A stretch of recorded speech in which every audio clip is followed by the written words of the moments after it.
বেলা প্রতিটা পাখি না খেয়ে বের হয়ে যায়। একটা পাখির পেটের ভেতরে কোনো দানা পানি নাই, কিন্তু আল্লাহর উপর তাওয়াক্কুল করে পাখিগুলো যখন বের হয়ে যায়, বিকেল বেলা পেট ভর্তি করে ওদর ভর্তি করে আবার পাখির নিরে পাখিগুলোরে ফিরিয়ে দেয় কে? পাখিগুলো কি আমাদের মতো খাবার জমা করে রাখতে পারে? আমরা তো 7 দিনের বাজার একবারে করে ফ্রিজে রাখি। পাখিদের ফ্রিজ আছে না? আছে। আমাদের অতিরিক্ত টাকা হলে আমরা ব্যাংকে ব্যালেন্স করে রাখতে পারি, অ্যাকাউন্ট করে রাখতে পারি। পাখিরাও তো অ্যাকাউন্ট করে রাখে না? না, প্রতিদিন না খেয়ে বের হয়। কালকে ওই পাখিটা কি খাবে, কোন জায়গা থেকে তার রিজিকের ব্যবস্থা হবে আল্লাহ ছাড়া কেউ জানে। এটার নাম তাওয়াক্কুল। এটার নাম কি? আমাদের সাধ্যের, আমাদের ক্যাপাসিটি, আমাদের ক্যাপাবিলিটির সবটুকু করে আমরা তাওয়াক্কুল করি একজনের উপর। চিল্লায় বলেন তিনি কে? এজন্য ইসলাম আমাদেরকে শিখায়, সালাত যখন শেষ বের হয়ে যাও, কাজে নেমে পড়ো। কাজে কোনো লজ্জা নাই, পরিশ্রমে কোনো লজ্জা আছে? যিনি রিক্সা চালায় এতে তার কোনো লজ্জা আছে? দিনমজুর, কুলি, ঠেলা গাড়ি চালায়, ছোট্ট ব্যবসা করে, এতে কোনো লজ্জা আছে? লজ্জা নাই। খেয়াল রাখবেন, লজ্জা হচ্ছে অলসতায়। লজ্জা কিসে? বিষ্ণু ঈসা ইসলাম বলেছেন, মা আকালা আহাদুন তুআমান ক্বাত্তু খায়রুম মিন আইয়াকুলা মিন আমালি ইয়াদি। নিজ হাতে উপার্জিত খাবারের চেয়ে, অর্থের চেয়ে শ্রেষ্ঠ খাবার পৃথিবীর কোনো মানুষ কোনোদিন ভক্ষণ করে নাই। চিল্লায় এখন সুবহানাল্লাহ। শ্রেষ্ঠতম খাবার নিজ হাতে উপার্জিত খাবার। ঘাম জড়িয়ে যে অর্থ উপার্জন করা হয়, যে ইনকাম করা হয়, এটা হালাল। আর হালাল খেয়ে দোয়া করলে কবুল করে কে? এজন্য খেটে খাওয়া মানুষ, শ্রমজীবী মানুষ আর মেহনতি মানুষদেরকে বিশ্বনবী খুব ভালোবাসতেন। তারা বিশ্বনবীর বন্ধু আর বিশ্বনবী ছিল তাদের বন্ধু। সুবহানাল্লাহ পড়েন। এত ভালোবাসতেন বিশ্বনবী খেটে খাওয়ার মেহনতি মানুষদেরকে। সব সময় বিষ্ণু ইসলাম তাদের জন্য দোয়া করতেন। এজন্য যারা খেটে খায় তারা কপালওয়ালা, তারা মুস্তাজাবুদ দাওয়া। তারা কি? মুস্তাজাবুদ দাওয়া মানে এমন ব্যক্তি যে ব্যক্তি দোয়া করতে দেরি হয় কিন্তু দোয়া কবুল হতে দেরি হয় না। আপনারা এখানে ব্যবসা করেন কে কে? দেখি তো, হাত তুলেন তো। ব্যবসা, মাশাআল্লাহ, অনেক ব্যবসায়ী আছে তো দেখি। আচ্ছা, হাত নামান। চাকরি করেন কে কে? চাকরি, চাকরিও তো অনেক করে দেখি। হাত নামান। প্রবাসী, ছুটিতে দেশে আসছেন। হুজুর আমি আছি। কই? আপনি দেখতে আসছেন? মাশাআল্লাহ। কোন দেশে থাকেন? সৌদি আরব। আলহামদুলিল্লাহ। সৌদিতে ভাল লাগে নাকি সৌদি স্বপ্নের দেশ, খাটতে খাটতে জীবন শেষ? ইনশাআল্লাহ। আচ্ছা, ইউনিভার্সিটির স্টুডেন্ট আছো কারা কারা দেখি? মাশাআল্লাহ, হাত নামাও। ক্লাস 5 থেকে ইন্টারমিডিয়েট পর্যন্ত পড়াশোনা করতেছো, অথবা দাখিল আলিম পর্যন্ত, কারা কারা দেখি? মাশাআল্লাহ, হাত নামাও, হাত নামাও। একবারও যারা হাত তুলেন না এবার তারা হাত তুলেন। আন্নেরা কি করেন? হ্যাঁ, বেকার।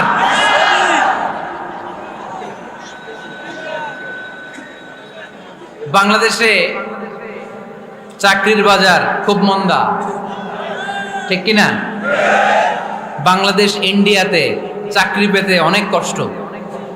সামান্য একটা পদের জন্য যেখানে চেয়েছে ক্লাস 8 পাস, এখানে ডবল মাস্টার ডিগ্রি অ্যাপ্লাই করছে কয়েক লক্ষ। এজন্য আমাদেরকে উদ্যোক্তা হতে হবে। You have to be the entrepreneur. আমাদের উদ্যোক্তা দরকার, বেশি বেশি নতুন নতুন উদ্যোক্তা। নিজেই এমন আইডিয়া নিয়ে আসবে যেই আইডিয়া বিক্রি করে, দুর্দান্ত আইডিয়া দিয়ে তুমি পুরো দেশ কাঁপিয়ে দিতে পারো। পারা যাবে না লক্ষ্মীপুরের ছেলেরা? আইডিয়ার অনেক দাম। You have to generate new ideas. নতুন নতুন আইডিয়া এনে মানুষ গোটা বিশ্বকে তাক লাগিয়ে দিচ্ছে। এই যে কত কয়েক বছর আগে কারের একটা রাইড চালু হয়েছে, নাম হয়েছে উবার। কি নাম? ঢাকায় যারা চলাফেরা করেন তারা হয়তো চড়েছেন। উবারের নাম শুনছেন না? এই উবার কোম্পানি কি করে জানেন? নিজেদের ব্যবসা নাই, পুঁজি নাই, পাত্তি নাই, অফিস নাই, কিচ্ছু নাই, কোটি কোটি টাকা হাতায় নিচ্ছে। Just idea, just they are generating new ideas. নতুন নতুন আইডিয়া দিয়ে গোটা বিশ্ব কাঁপিয়ে নিয়েছে। একটা মোবাইল অ্যাপসের মাধ্যমে। কিসের মাধ্যমে? Mobile apps. একটা কোম্পানি খুলেছে, গোটা বিশ্বের সব প্রাইভেট কারওয়ালারা ওইখানে রেজিস্ট্রেশন করে আপনি মোবাইলে কোথায় যাবেন, কোত্থেকে যাবেন লিখবেন, গাড়ি আপনার বাড়ির সামনে এসে হাজির। তার একটা পার্সেন্টেজ ওই উবার কোম্পানি পায়। ইউনাইটেড স্টেটস অফ আমেরিকার একটা স্টেট আছে সান ফ্রান্সিসকো, ওইখান থেকে শুরু করছে। 775টা সিটিতে ওদের অপারেশন আছে। বাংলাদেশে ঢাকাতেও আছে, আমি মালয়েশিয়াতে থাকি, ওখানেও আছে, ওখানেও আমরা চড়ি। প্রায় 63টা দেশে ওদের কাজ বাজ আছে। গত বছরে 2018 সালে ওদের প্রফিট ছিল, রেভিনিউ ছিল 11.27 billion US dollar, 11.27 US billion dollar. Just they are selling their ideas, নতুন নতুন আইডিয়া দিয়ে গোটা বিশ্ব কাঁপাচ্ছে। এই উবার যখন চালু হলো, আমি তখন মালয়েশিয়ায়, শুনলাম বাংলাদেশে নতুন আর একটা বাইর হইছে, পাঠাও। কি নাম? এটা বোধহয় সারা বাংলাদেশ ব্যাপী হয় নাই, 3টা জায়গায়, সিলেটে, চট্টগ্রামে আর ঢাকায়। এরা আরো চালাক। বাংলাদেশের ছেলেপেলেদের মাথায় চিকন চিকন অনেক বুদ্ধি। এরা ভাবলো এই উবার দিয়ে আর আমরা কত আগাবো, আমাদের গাড়ি আরো ছোট করতে হবে। এরা মোটরসাইকেল রাইড দেওয়া শুরু করছে। জ্যামের শহর ঢাকা, চিপা চাপা দিয়া এরা আপনারা নিয়ে জায়গা মতো পৌঁছায় দেবে। তো এই যে উবারের পরে আমাদের ছেলেরা বানাইলো পাঠাও। এরপরে কত কিছু বানাচ্ছে ছেলেপেলেরা, আমি তো এগুলো দেখে অবাক। রকমারি.com নাম শুনছো? বিক্রয়.com নাম শুনছো? ঘরে বসে বসে কোটি কোটি টাকা হাতিয়ে নিচ্ছে তারা। Just they are selling their ideas. যেহেতু আমাদের চাকরি কম, ওই চাকরির বাজারে আমরা লাইন দিতে চাই না। আমাদের মেধাকে খাটিয়ে খাটিয়ে আমরা নতুন তরুণ উদ্যোক্তা বানাতে চাই। চিল্লায় বলো ঠিক কিনা? উদ্যোক্তা যত বাড়বে ততই দেশের কল্যাণ হবে। মানুষ তাদের আইডিয়াকে কাজে লাগিয়ে গোটা বিশ্বকে তাক লাগিয়ে দিচ্ছে। আমরা আমাদের সমতল ভূমিতে চাষ করতে চাই না। মালয়েশিয়াতে একটা এলাকা আছে ক্যামেরুন হাইল্যান্ড, ওরা পাহাড়ের মধ্যে চাষাবাদ করে গোটা মালয়েশিয়ার খাদ্যদ্রব্যের অভাবকে মুক্ত করে দিয়েছে। পাহাড়ের মধ্যে ওখানে ফুলের বাগান, ক্যামেরুন হাইল্যান্ড প্রায় 6000 ফিট উঁচু, প্রচন্ড ঠান্ডা। এই ঠান্ডা পাহাড়ি হিল ট্রাক্টস এরিয়াতে মালয়েশিয়ার এই ক্যামেরুন হাইল্যান্ডে ওখানে আছে ফুলের বাগান, আছে ফলের বাগান, আছে চায়ের বাগান, ওখানে মধুর চাষ হয়, ওখানে শাকসবজি চাষ হয়, ওখানে অনেক কিছু চাষাবাদ হয়। ওই ফলমূল শাকসবজি দিয়ে গোটা মালয়েশিয়ার 14টা স্টেটে যত শাক সবজি ফলমূল লাগবে ওরা আঞ্জাম দেয়। আর আমরা আমাদের সমতল ভূমিতে চাষ করতে চাই না। আমরা চাষাবাদকে খুব লজ্জা মনে করি, এটা ভুল আইডিয়া। আমাদের যে এলাকা যেই জিনিসের জন্য বিখ্যাত ওইটাকে আমাদের ব্র্যান্ডিং করতে হবে। লক্ষ্মীপুর কিসের জন্য বিখ্যাত? নারিকেল সুপারি। নারিকেল সুপারি যে পৃথিবীর কত মানুষ, ইন্দোনেশিয়ান লোকেরা মুড়ির মতো খায় নারিকেল আর সুপারি। তো এইটারে আমাদের ব্র্যান্ডিং করতে হবে।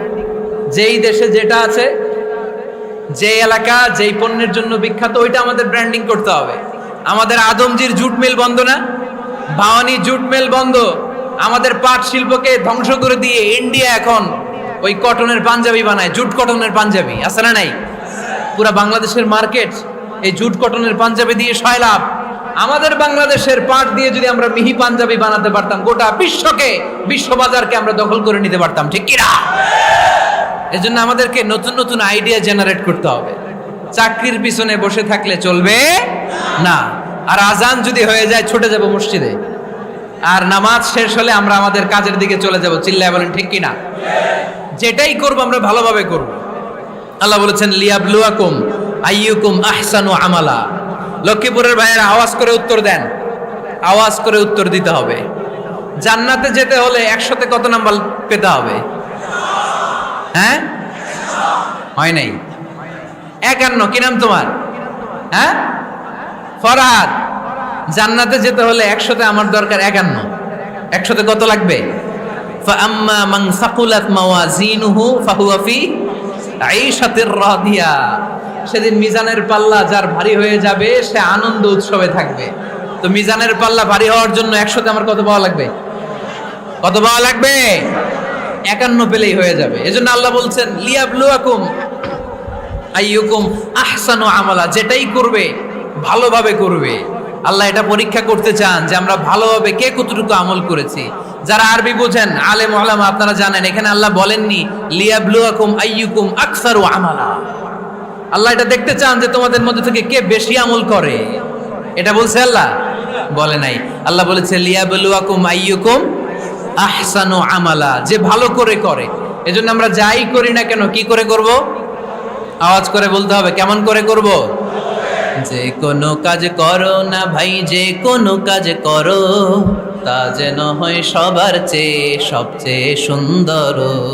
পড়েন, যে কোনো কাজ করো না ভাই, যে কোনো কাজ করো, তা যেন হয় সবার চেয়ে সবচেয়ে সুন্দর। পড়েন, যে কোনো কাজ করো না ভাই, যে কোনো কাজ করো, তা যেন হয় সবার চেয়ে সবচেয়ে সুন্দর।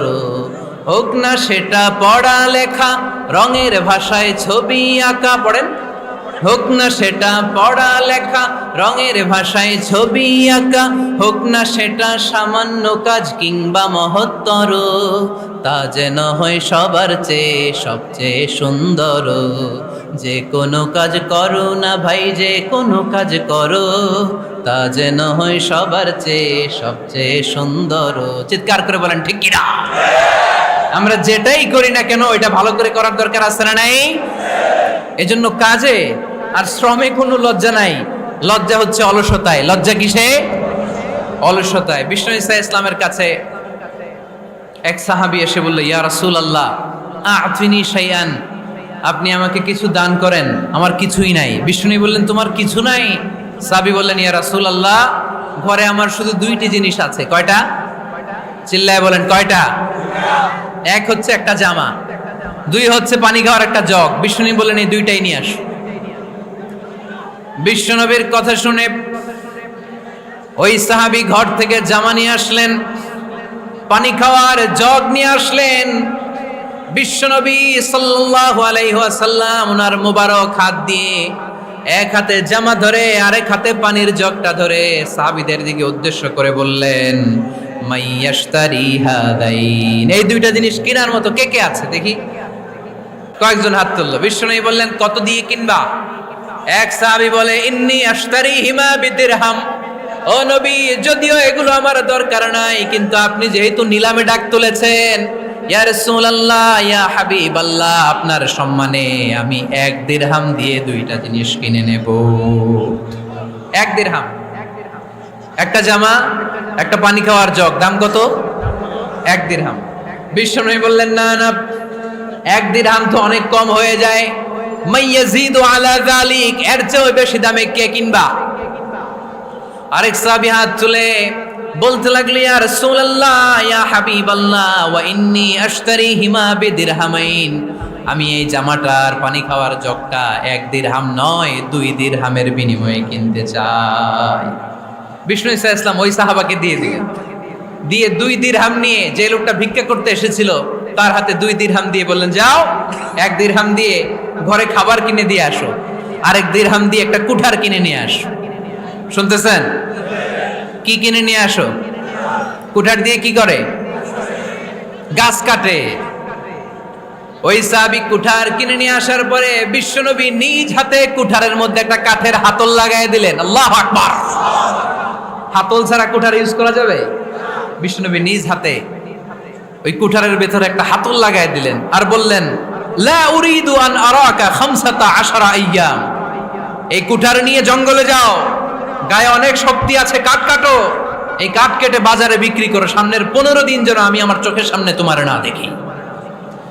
বিশ্বনবীর পরামর্শ অনুযায়ী কুঠার নিয়ে ওই সাহাবী জঙ্গলে চলে গেলেন। কাঠ কেটে বাজারে বিক্রি করতে করতে 15 দিন পরে 10 দিরহাম নিয়ে বিশ্বনবীর দরবারে হাজির হয়ে গেলেন। 10 দিরহাম নিয়ে বিশ্বনবীর কাছে হাজির হয়ে গেলেন। সাহাবী এসে বলল, ইয়া রাসূলুল্লাহ এখন আর আমার ভিক্ষা করা লাগে না, আমার গায়ে অনেক শক্তি আল্লাহ দিয়েছে, আই এম ভেরি এনার্জেটিক, আপনার দেয়া বরকতের কুঠার দিয়ে আমি কাঠ কেটে কেটে স্বাবলম্বী হতে শুরু করেছি। সুবহানাল্লাহ পড়েন। আমি এখন 10 দিরহামের মালিক। বিশ্বনবী বললেন, লা আইয়াহতাতিবা আহাদুকুম হুজমাতান আলা যাহরিহি খায়রুম মিন আইয়াসআলা শাইআন ফায়ু'তিয়াহু আও ইয়ামনাহু, যাদের গায়ে শক্তি আছে তারা ভিক্ষা না করে কাঠ কেটে পিঠে সেই বোঝা নিয়ে বাজারে বিক্রি করা অনেক ভালো, কারণ কারো কাছে যদি তুমি হাত পাতো সে দিতেও পারে, নাও দিতে পারে। আর কষ্ট করলে কষ্ট কোনোদিন বৃথা যায় না। চিল্লায় বলেন ঠিক কিনা? বিষ্ণু ইসা ইসলামের অনুপ্রেরণায় এই সাহাবা অল্প কিছুদিনের ব্যবধানে স্বাবলম্বী হয়ে গেলেন। What is the moral of the story? বিশ্বনবীর এই প্রফেটিক স্টোরি থেকে আমাদের কি শিক্ষা? লেসন নাম্বার 1, বিশ্বনবী চাইলেই ওই 2 দিরহাম দিয়ে বলতে পারতো যাও খাবার দাবার কিনে ফ্যামিলিতে দিয়ে আসো। সে ওই 2 দিরহাম নিয়ে খাবার দাবার কিনে ফ্যামিলিকে খাইয়ে রাত্রে আবার ভিক্ষায় নামতো। কথা কন, রাত্রে কি করতো? ভিক্ষায় নামতো। বিষ্ণু ইসা ইসলাম তাকে কাজ করে খাওয়ার জন্য উৎসাহ দিলেন। পাশাপাশি বিষ্ণু ইসা ইসলাম পার্মানেন্ট সলিউশন দিলেন। এজন্য পার্মানেন্ট সলিউশনের ব্যবস্থা করতে হবে। অনেকে আমরা যাকাত দেই, যাকাতের শাড়ি দেই, যাকাতের লুঙ্গি দেই, আছে না নাই? লক্ষ্মীপুরে এরকম দেয় নাকি? কি দেয়? হ্যাঁ, গাড়ি গাড়ি দেয়, শাড়ি না। যাকাতের শাড়ি, যাকাতের লুঙ্গি বলতে কোনো কথা ইসলামে নাই। এগুলো খুব কম দামি শাড়ি, যাদেরকে এগুলো দেয়া হয় তাদেরকে অপমান করা হয়, ঠিক কি না? আল্লাহ বলেছেন ওয়ালাকাদ কাররামনা বানি আদম, I have dignified the status of the sons of Adam. আমি আদমের সব সন্তানদেরকে সম্মানিত করেছি। সুবহানাল্লাহ পড়েন। আপনাদের চেয়ে সম্মানিত কেউ আছে? মানুষের চেয়ে সম্মানিত গোটা বিশ্বে আর কোনো মাখলুকাত আছে? নাই। এজন্য যাকাতের শাড়ি দেয়া যাবে না, যাকাতের লুঙ্গি দেয়া যাবে না। যাকাতের শাড়ি আপনারা দেখছেন? এটারে একবার ধোয়ার পরে দ্বিতীয়বার পরা যায় না। মশারি কি পাতলা, এর চেয়েও পাতলা। এই জন্য যাকাতের শাড়ি, যাকাতের লুঙ্গি বলতে ইসলামে কোনো পরিভাষা নাই। আপনাকে স্বাবলম্বী করে দেওয়ার চেষ্টা করতে হবে। যারা লক্ষ্মীপুর জেলায় বিজনেস ম্যাগনেট আছেন, তারা একসাথে হয়ে একটা স্ট্রং যাকাত ম্যানেজমেন্ট প্ল্যাটফর্ম করতে পারেন, যেখান থেকে আপনারা বিভিন্ন থানায়, বিভিন্ন গ্রামে বাছাই করে করে কিছু ভাইদেরকে যাকাত দিতে পারেন স্বাবলম্বী করার উদ্দেশ্যে। যেই ফ্যামিলিকে আছে, কি নাম এটার? পল্লী উন্নয়ন ক্লাব। মাশাআল্লাহ, যাকাত ফান্ড দিয়ে বিদেশে লোক পাঠায়। এর চেয়ে সুন্দর পদ্ধতিতে যাকাত বিতরণ আর হতে পারে? যেই লোকটাকে, যেই ছেলেটাকে বিদেশে পাঠানো হয়েছে, ওই ফ্যামিলিটা আর কোনোদিন যাকাতের শাড়ি নেওয়ার জন্য লাইনে দাঁড়াবে? যেই ছেলেটাকে ওনারা অস্ট্রেলিয়ান গাভী কিনে দিছে, দুধ বিক্রি করে যেই ফ্যামিলিটা স্বাবলম্বী হতে শুরু করেছে, তারা আর কোনোদিন যাকাতের লাইনে যেয়ে দাঁড়াবে না। এজন্য যাকাত দিতে হবে স্বাবলম্বী করার জন্য। ইসলাম আমাদেরকে এটাই শিখিয়েছে, কাজ করে খেতে হবে। কাজে লজ্জা নেই, লজ্জা হচ্ছে অলসতায়। লজ্জা কিসে? আজকের আলোচনা থেকে এটা মুখস্থ করে নিতে হবে, কাজে লজ্জা নেই।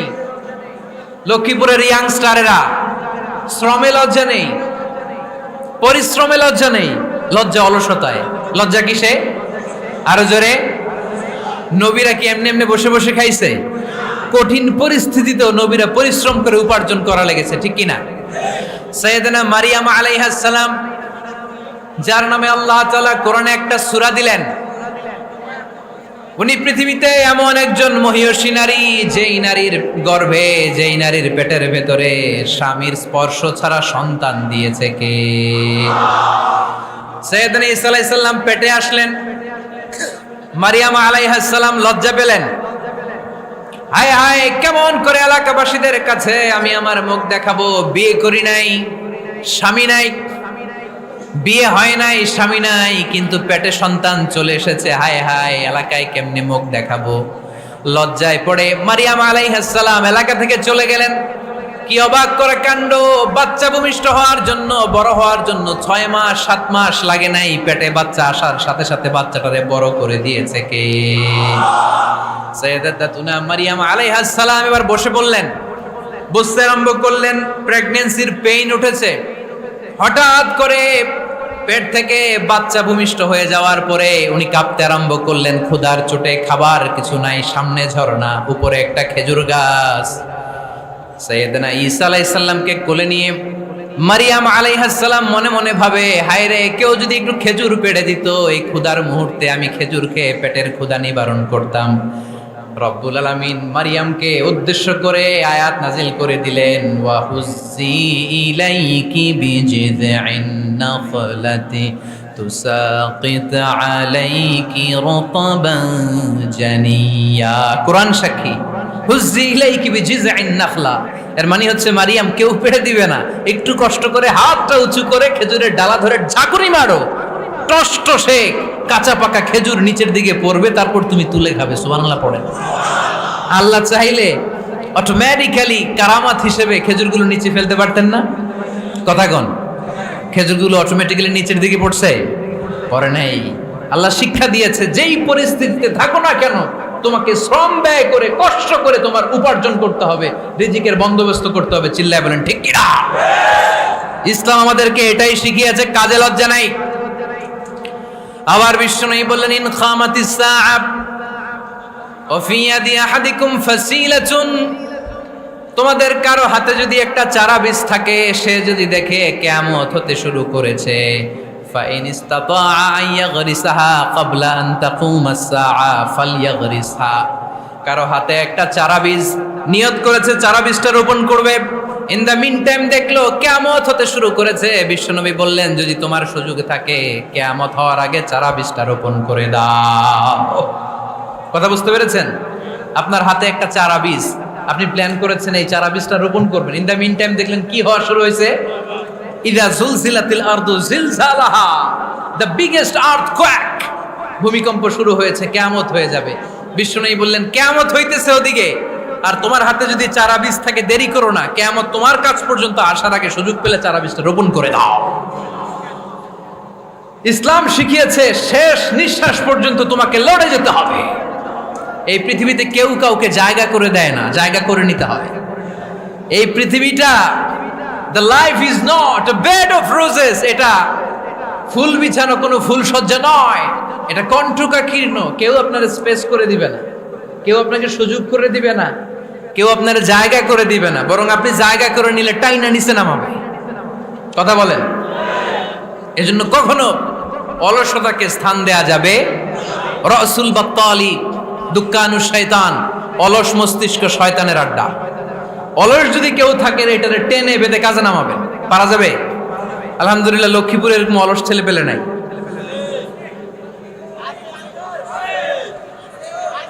আছে? আমরা আজকে অলসতাকে নো বলে যাবো এই মাহফিল থেকে। অলসতাকে আমরা কি বলবো? আওয়াজ করে বলতে হবে, অলসতাকে কি বলবো আমরা? আবু বকর অনেক বড় ব্যবসায়ী ছিলেন, ওনার নিজ টাকা দিয়ে হাবাসা থেকে আসা সাইয়েদনা বেলালকে তিনি 20,000 স্বর্ণ মুদ্রা দিয়ে উমাইয়া ইবনে খালাফের কবল থেকে তিনি মুক্ত করেছেন। সাইয়েদনা উসমান যুন্নুরাইন বড় ব্যবসায়ী ছিলেন, নিজের টাকা দিয়ে মদিনার মুসলমানেরা পানি খেতে পারে না, বিইরে রুমা নামে একটা কুয়া ছিল, এই কুয়ার মালিক ছিল ইহুদি। মুসলমানেরা পানি খেতে গেলে এসে বকা দিত, পানি খেতে দিত না। বিশ্বনবী বললেন আমার সাহাবীদের মধ্যে এমন কি কেউ নাই নিজের অর্থায়নে বীরে রুমা কিনে মুসলমানদেরকে দিয়ে দিবে? সাইয়েদনা উসমান যুন্নুরাইন বলল ইয়া রাসূলুল্লাহ আপনার খেদমতে আমি হাজির।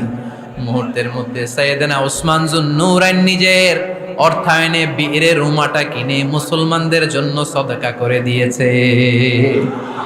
তো ব্যবসা না করলে, কর্মঠ না হলে, উপার্জন না হলে সদকা করা যাবে? চিল্লায় বলেন করা যাবে? সুনানে তিরমিজির বর্ণনা, বিষ্ণু ঈসা ইসলাম মক্কা থেকে যত সাহাবারা হিজরত করে মদিনায় এসেছে, মদিনাতে কোনো না কোনো সাহাবার সাথে বিশ্বনবী ভ্রাতৃত্বের বন্ধনে আবদ্ধ করে দিয়েছে। সুবহানাল্লাহ পড়েন। এজন্য মক্কা থেকে যারা এসেছে এদেরকে বলে মুহাজির, এদেরকে কি বলে? আর মদিনায় যারা ছিল এদেরকে বলে আনসার, এদেরকে কি বলে? আওয়াজ করে উত্তর দিবেন। মক্কা থেকে যারা এসেছে তাদের নাম মুহাজির, আর যারা মদিনার সাহাবী তাদের নাম আনসার। আজকে এই মাহফিলে লক্ষ্মীপুর এর বাইরে থেকে কারা কারা আসছেন দেখি?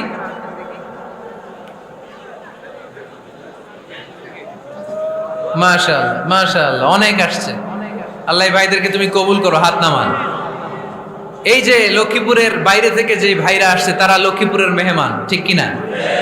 মক্কা থেকে হিজরত করে যে সমস্ত সাহাবারা এসেছিল তারা ছিল মদিনার মেহমান। বিশ্বনবী এক এক মক্কার সাহাবীকে মদিনার এক এক সাহাবীর সাথে ভ্রাতৃত্বের বন্ধনে আবদ্ধ করে দিলেন। আব্দুর রহমান ইবনে আউফ রাদিয়াল্লাহু তাআলা আনহু, ওনার সাথে ভ্রাতৃত্বের বন্ধনে যে সাহাবীকে বিশ্বনবী আবদ্ধ করে দিলেন ওনার নাম হচ্ছে সাআদ ইবনে রাবিয়া। কি নাম? মদিনার অনেক বড় ব্যবসায়ী। বিশ্বনবী বললেন ও আব্দুর রহমান ইবনে আউফ, সম্পদ ছেড়ে দিয়ে, পরিবার ছেড়ে দিয়ে, স্থাবর অস্থাবর সব ছেড়ে দিয়ে আল্লাহ রাসূলের ভালোবাসায় মক্কা থেকে মদিনায় এসেছো। মদিনায় তোমার চিন্তা নাই, সাদ ইবনুর রবিকে আমি তোমার ভাই বানিয়ে দিলাম। সাদ ইবনুর রবি তোমার আপন ভাইয়ের মতো। সাদ ইবনে রবি বলল, আব্দুর রহমান, জীবনে তোমারে কোনোদিন দেখি নাই, তোমারে আমি চিনি না, তোমার নাম শুনি নাই, কিন্তু বিশ্বনবী তো তোমার দায়িত্ব আমাকে দিয়েছে। আমার যে বড় ধনী এই মদিনার মধ্যে দ্বিতীয় কেউ নাই। আজ থেকে তুমি আমার ভাই, আজ থেকে তুমি আমার কি? আল্লাহ আমাকে যত সম্পত্তি দান করেছে তার অর্ধেক সম্পত্তি আমি তোমার নামে দিয়ে দিলাম। ও আব্দুর রহমান ইবনে আউফ, শুধু তাই নয়, রব্বুল আলামিন আমাকে দুইজন স্ত্রী দিয়েছে। কয়জন? তুমি দেখো আমার কোন স্ত্রীকে তোমার বেশি ভালো লাগে, যার নাম তুমি বলবে সাথে সাথে আমি তারে তালাক দিয়ে দিব। তার ইদ্যত পালন শেষে তুমি তাকে বিয়ে করে তোমার সাথে নিয়ে যাবা। সুবহানাল্লাহ পড়েন। কারণ বিশ্বনবী তোমার দায়িত্ব আমার কাছে দিয়েছে, তুমি আমার ভাই, আমি মদিনার সবচেয়ে বড় ধনী, আমার অর্ধেক সম্পদ আমি তোমারে দিয়ে দিব। আমার দুই স্ত্রীর এক স্ত্রীকে তোমারে দিয়ে দিব। সাইয়েদনা আব্দুর রহমান ইবনে আউফ এই কথা শুনে অবাক হলেন। অবাক হয়ে উনিও এক অবাক কথা বললেন। উনি বললেন, লা হাজাতা লি ফি ইয়া আখি, ও আমার প্রাণের ভাই, তোমার কথা শুনে আমার হৃদয়টা ভরে গিয়েছে, কিন্তু তোমার সম্পদেরও দরকার আমার নাই, তোমার স্ত্রীরও দরকার আমার নাই। বারাকাল্লাহু ফি মালিক ওয়া লি আহলিক, আল্লাহ তোমার মালেও বরকত দেখ, তোমার সম্পদেও বরকত দেখ। তুমি শুধু একটু কষ্ট করবা। কি কষ্ট? দুল্লানি আলা সুক, show me the way to the market. তুমি মদিনায় কোনো মার্কেট আছে কিনা, শপিং মল আছে কিনা, ব্যবসা প্রতিষ্ঠান আছে কিনা আমারে দেখায় দাও। সুবহানাল্লাহ পড়ে। আমরা হইলে কি করতাম? লক্ষ্মীপুরে যারা আসছে এদের একজনকে যদি বলা হয়, ভাই আপনি এখন থেকে লক্ষ্মীপুরের ভাই, আমার অর্ধেক সম্পদ আপনারা দিয়ে দেব, কি করবে? পায়ের উপর পা তুলে খাবে আর বলবে, কি আনন্দ আকাশে বাতাসে। ঠিক কি না? এরপর যদি বলি, ভাই আমার দুই বউ, যেটারে সুন্দর লাগে বলেন তালাক দিয়ে দেই, নিয়ে যান, কি বলবে? কি আনন্দ আকাশে বাতাস। আল্লাহ রাসূলের সাহাবী আব্দুর রহমান ইবনে আউফ বললেন, লা হাজাতা লি ফি, আমার দরকার নাই। দুল্লানি আলা সুক, just show me the way to market. এখানে মার্কেট কই আছে দেখায় দাও। অবাক হয়ে গেলেন সাদ বিন রবি, বললেন, ও আব্দুর রহমান ইবনে আউফ, ঠিক আছে, তুমি যদি নিতে না চাও তোমারে আমি জোর জবরদস্তি করব না। শুনে রাখো, মদিনাতে ইহুদিদের কয়নুকার একটা বাজার আছে। এই কথা বলার সাথে সাথে আব্দুর রহমান ইবনে আউফ চলে গেলেন। এর পরের দিন অল্প কিছু পনির আর ঘি দিয়ে ব্যবসা শুরু করলেন। পনির আর ঘিয়ের ব্যবসা করতে করতে করতে করতে ব্যবসায় তিনি এত লাভ করলেন, উনি বললেন, আমি যদি কখনো মদিনার বালুর মধ্যে হাত দিতাম, ওই বালুটারও সোনা বানায় দিত কে? দুল্লানি আলা সুক। লক্ষ্মীপুরের কর্মঠ যুবক ভাইয়েরা, এই আব্দুর রহমান ইবনে আউফ আমাদের প্রেরণা। উনি অন্যের ঘাড়ে পাড়া দিয়ে খেতে চায় নাই, আরেকজনের উপর ডিপেন্ডেন্ট বা নির্ভরশীল হতে চায় নাই। তিনি স্বাবলম্বী হওয়ার শিক্ষা, লেসেন কিয়ামত পর্যন্ত গোটা বিশ্বের যুবকদের জন্য রেখে গিয়েছে। চিল্লায় বলো ঠিক কি না? দুল্লানি আলা সুক, show me the way to market. Market কোথায় দেখাও। পনির আর ঘি নিয়ে ব্যবসা করতে করতে কয়েক মাসের ব্যবধানে ইতিহাস সাক্ষী, সাইয়েদনা আব্দুর রহমান ইবনে আউফ মদিনার বিশাল বড় বিজনেস ম্যাগনেটে পরিণত হয়ে গেলেন। চিল্লায় পড়েন আল্লাহু আকবার। এজন্য ব্যবসার ভিতরে বরকত ঢুকিয়ে দিয়েছে কে? বিষ্ণুই বললেন, আত-তাজিরা সাদুকাল আমিন মা'আন নাবিয়্যিন ওয়াস সিদ্দীকিন ওয়াশ শুহাদা'i ওয়াস সালিহিন। আমানতদার ব্যবসায়ী, তারা সাধারণ কোনো মানুষ নয়, কিয়ামতের দিন নবীদের সাথে হাসর হয়ে যাবে। আপনারা যারা ব্যবসা করেন, এটা সাধারণ বিষয় নয়। বিষ্ণু ইসলাম নিজেও ব্যবসায়ী ছিলেন। ওনার জীবনের প্রথমে তিনি খাদিজা রাদিয়াল্লাহু তাআলা আনহার ব্যবসার স্টাফ হয়ে কাজ শুরু করেছেন, এরপর নিজে ব্যবসা শুরু করেছেন। এরপরে খাদিজাতুল কুবরা রাদিয়াল্লাহু তাআলা আনহা সব সম্পত্তি বিয়ের পরে বিশ্বনবীর পায়ের সামনে ঢেলে দিয়েছেন। বললেন, ইয়া রাসূলুল্লাহ, এই সম্পদ আমি আপনাকে দিয়ে দিলাম, আপনি ইচ্ছামতো দিনের প্রয়োজনে খরচ করেন। সুবহানাল্লাহ পড়েন। এজন্য বিষ্ণু ইসলাম আমাদের জন্য উপমা, আব্দুর রহমান ইবনে আউফ আমাদের জন্য উপমা। যারা ব্যবসা করেন তারা বিষ্ণু ইসলামের সুন্নাহ পালন করছেন। আত-তাজির আস-সাদুক আল আমিন। বিষ্ণুই বললেন, সত্যবাদী আমানতদার ব্যবসায়ী, যে ব্যবসা করতে যে মিথ্যা কথা বলে না। অনেক ব্যবসায়ীরা আছে পণ্য চালানোর জন্য মিথ্যা কথা বলে আর কসম কাটে, আছে না নাই? আহা, এমনটা করা যাবে? সকালবেলা স্ত্রীরে বলে এই গরুগুলা বিক্রি করবো, তুই একটা দাম কত কমো? স্ত্রীরে শিখাই দিচ্ছে এই গরুর দাম তুই 40,000। তো বউ বলে ঠিক আছে, দাম কইলাম 40,000। তো এরপরে বাজারে যখন গরু বিক্রি করতে যায়, একজন যখন বলে যে ভাই এটা 30,000 টাকা দিয়ে কিনবো, কয় ভাই আল্লাহর কসম সকালে একজন 40,000 দাম কইছে, আমি দেই নাই। আছে না নাই? কৌশল করে, বউরে শিখাইছে সকালে, কই তুই দাম কর 40,000। তো বাজারে যে সকালে একজন দাম করছে, দাম করে কইছে 40,000 দেই নাই, আপনারা 30,000 কেমনে দেই? এরকম ডাকাইতে আছে না নাই? আলহামদুলিল্লাহ লক্ষ্মীপুরে এরকম লোকজন নাই। আরে নাই, আমি কই নাই, এরা কই আছে। লক্ষ্মীপুরের মানুষ খুব ধার্মিক, আমি জানি। লক্ষ্মীপুর, নোয়াখালী, ফেনী এই বেল্টের লোকজন খুব আল্লাহওয়ালা। এদের মধ্যে আল্লাহওয়ালার সংখ্যা বেশি, এখানে আলেম ওলামা বেশি, এখানে মসজিদ মাদ্রাসা বেশি। এই জন্য এই জেলাগুলোতে আল্লাহর রহমতও বেশি। আল্লাহ তুমি এই জেলার ছেলেবেলাদেরকে, এই জেলার লোকদেরকে তুমি কবুল করো, মা বোনদেরকে তুমি কবুল করো। সম্মানিত ভাইয়েরা, এজন্য আজকের মাহফিল থেকে আমরা যেটা শিখলাম সেটা হচ্ছে পরিশ্রমে কোনো লজ্জা আছে? আমরা কাজ করে খাবো, ঠিক কিনা? Never under estimate any job. যুবক ভাইয়েরা, লক্ষ্মীপুরের যুবক ছেলেরা শুনতেছ? এরকম আওয়াজ করতে হবে, কান খাড়া করে শোনো। Never under estimate any job. কোন চাকরিকে ছোট করে দেখা যাবে, whether it's small or big, you don't care. এটাতে কেয়ার করা যাবে না। ছোট্ট চাকরি পাইলেই ঢুকে যাবা, বড় অফার আসলে পরে ঢুকবা। এটা ছোট কাজ, এটা হোটেলের ওয়েটার, এটা ছোট্ট স্টাফ, এটা কেরানি না। কাজ কাজই, কাজের মধ্যে কোনো ছোট বড় নাই। খেটে খাওয়া মানুষকে বিশ্বনবী অনেক সম্মান করতেন। বিশ্বনবী সাল্লাল্লাহু আলাইহি ওয়াসাল্লাম খেটে খাওয়া মানুষদেরকে এত ভালোবাসতেন, বিদায় হজের মতো এত গুরুত্বপূর্ণ ভাষণও এই মেহনতি মানুষদের কথা বাদ যায়নি। সুবহানাল্লাহ পড়বেন না? দিনটা ছিল জুমাবার। বিশ্বনবী সাল্লাল্লাহু আলাইহি ওয়াসাল্লাম আরাফাতের ময়দানে দাঁড়িয়ে ঐতিহাসিক একটা ভাষণ দিলেন। এই ভাষণের নাম হলো বিদায় হজের ভাষণ। এই বিদায় হজের ভাষণেও খেটে খাওয়া মানুষের কথা বিশ্বনবী বাদ দেয় নাই। বিশ্বনবী বলেছেন, আরিক্কাকুম, খবরদার, অধীনস্থ কর্মচারীদের সাথে খারাপ আচরণ করো না।